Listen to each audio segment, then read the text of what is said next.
وحشتوني، جاهزين لوصفة النهاردة هنعمل وصفة جامدة قوي قوي قوي. طريقة سهلة وبسيطة بخطوات منظمة هتعجبك لأنها فيها كل حاجة انت محتاجاها. فيها خضار وفيها دجاج. هنعمل معاكم النجريسكو، هايلة خطيرة. هاتي بقى كيس سباكيتي او اي 400 جرام سباكيتي وتعالي شوفي الطريقه قد ايه بسيطه وحلوه قوي. الاول اقول لكم لو عجبكم الفيديو اعملوا لايك واعملوا شير عليه، ولو لسه بتزوروني على قناتي اعملوا اشتراك، ولو معايا على صفحتي ما تنسوش تكونوا متابعيني دايما اول باول لاني بنزل على طول فيها بث مباشر. عايزه اقول اني ما كنت صابره. اول ما خرجتها من الفرن دخلت عليها كده زي ايه مش عارفه، كاني كنت في صحراء. جميله قوي قوي قوي. انا بس حمرتها شويه من على الوش. خلي بالكم انتوا ما تبقوش تدوها اللي هي التحميره الجامده دي، او زي ما يعجبكم. بصي شكلها عامل ازاي. هنجيب ميه مغليه، كلنا شطار بنعرف نسلق المكرونه. نزلت بذره من الملح جوه الميه وحوالي نص معلقه من الزيت، ونزلت عليها بالمكرونه بتاعتي. هستخدم كيس المكرونه ده نص كيلو او 450 جرام بالظبط. انا خدت حوالي 400 جرام، ما خدتش كل اسمه ايه المكرونه كلها. استخدمت بس لقيت صينيه اتملت حقيقي، كانت خلاص بتقول انا هموت. اتمليت. هنا بقى جبت ايه؟ جبت طاسه او اي حاجه حطيت عليها زيت زيتون، حطيت عليها جزء من الزبده، ونزلت عليها هنا بنص كيلو من صدور الدجاج. نزلت هنا بملح وفوقيها بابريكا اللي هي السويت، وده زعفران حلو قوي قوي حقيقي، ريحه وطعم وشكل ولون مفيش بعد كده. ونزلت بالتوابل بتاعتي عباره عن كل الفلفل الالوان، اسمر احمر ابيض اخضر، اللي هو الفلفل بتاعي. دي التوابل اللي هشتغل عليها دلوقتي، وهزود الباقي بس شويه بشويه، مش عايزه احط كتير. طبعا ضفنا معلقه من الزبادي. الموضوع ده اختياري، بس انا عايزه الدجاج يبقى جوسي لاني انا مش هتبل اي حاجه، ما عنديش وقت. الموضوع كله خد مني حوالي ساعه، كان كله جاهز. بصوا كنت بعمل الدجاج على بوتاجاز في الاتجاه ده، والمكرونه في الاتجاه ده، وهكذا بحيث ان كله يخلص مع بعض. هنا بقى هشتغل على الخضر. رحت جبت معاكم المشروم. المشروم او الفطر ما بيتغسلش خالص خالص خالص، ممنوع تغسليه، لازم يتمسح بفوطه زي ما انتم شايفين. اي فوطه، ممكن جزء منها مبلول لو هي مش نظيفه، لو الفطر بتاعنا مش نظيف قوي ممكن تجيبي بفوطه مبلوله تمسحيها وبعدين تنشفيه بفوطه بجزء تاني ناشف، او بفوطه ناشفه لو هو نظيف، بس لازم تمسحيه، ما بيتغسلش تاني بكرر، بيتمسح بس. وبعدين هقطعه شرايح رفيعه بالشكل اللي انتم شايفينه.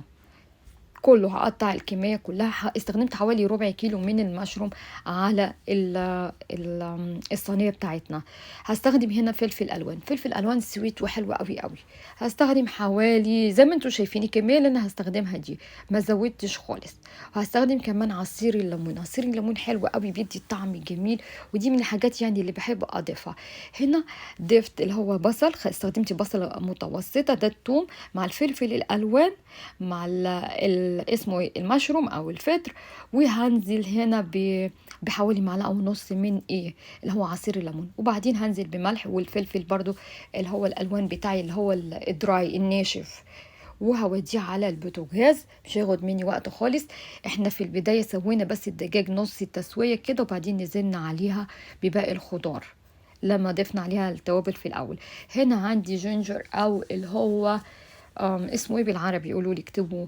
هاخد جزء بسيط، مجرد تاتش كده، بيدي ريحه وطعم حلو جوه اي اكله انتوا بتقدموها، فحبيتي نضيف حاجه يعني تاتش حلو كده يدي طعم. وطبعا الاكل اذواق زي ما انتوا عارفين. هنا نزلت بمعلقه واحده من العسل.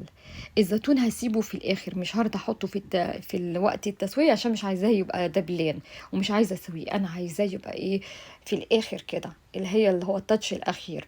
الريحه خطيره خطيره خطيره. هنا نزلت بالزيتون حوالي 4 معالق من الزيتون اللي هو بتاعنا العادي، اي نوع من الزيتون اللي انت بتحبيه، المهم تكوني منضفاه من البذور بتاعته، وتنزليه جوه الخليط بتاعنا او الخلطه بتاعتنا اللي هي عباره عن يعني دجاج مع مشروم مع فلفل الوان وثوم وبصل وجنزبيل، صح؟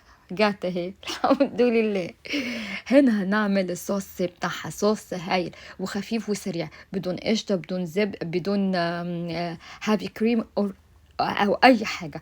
نزلت بالزبده على الدقيق، وديتها على البوتاجاز، هديت عليها شويه وابتديت اقلب فيها. ده ملح وفلفل، نفس النوع الفلفل اللي استخدمته اللي هو دراي الالوان.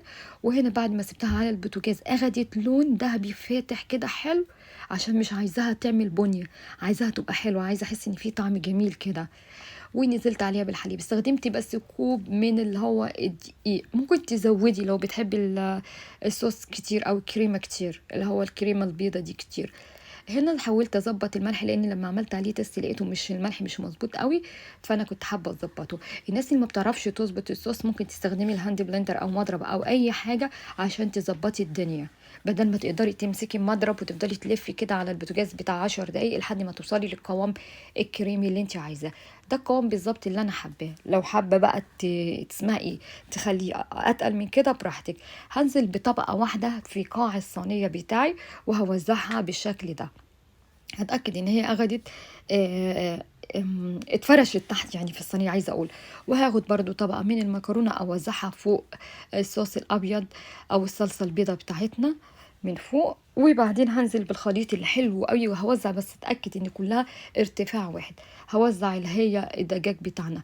الريحة يعني قمة الإجرام، والله ريحة إجرام خطيرة، تأكلك.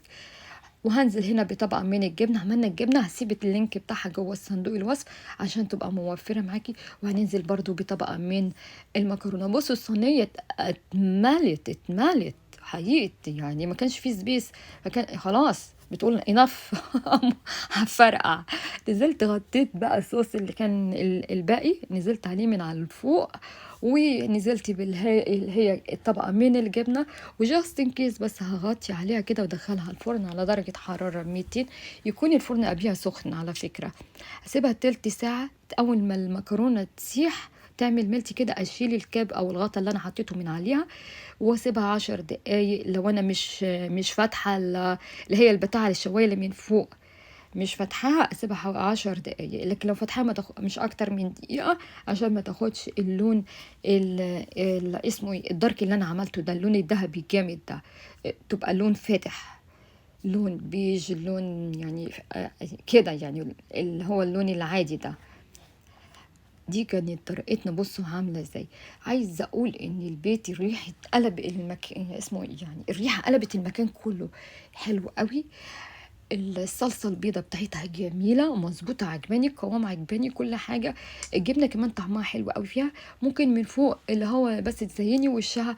انا زينت وشها بوسيط من هو انا زينت وشها بورق البقدونس واللي هو ريحان الطبخ، بيدي ريحه حلوه وشكل جميل. انجوي. دي كانت طريقتنا، اعملوها بقى وادعوا لي.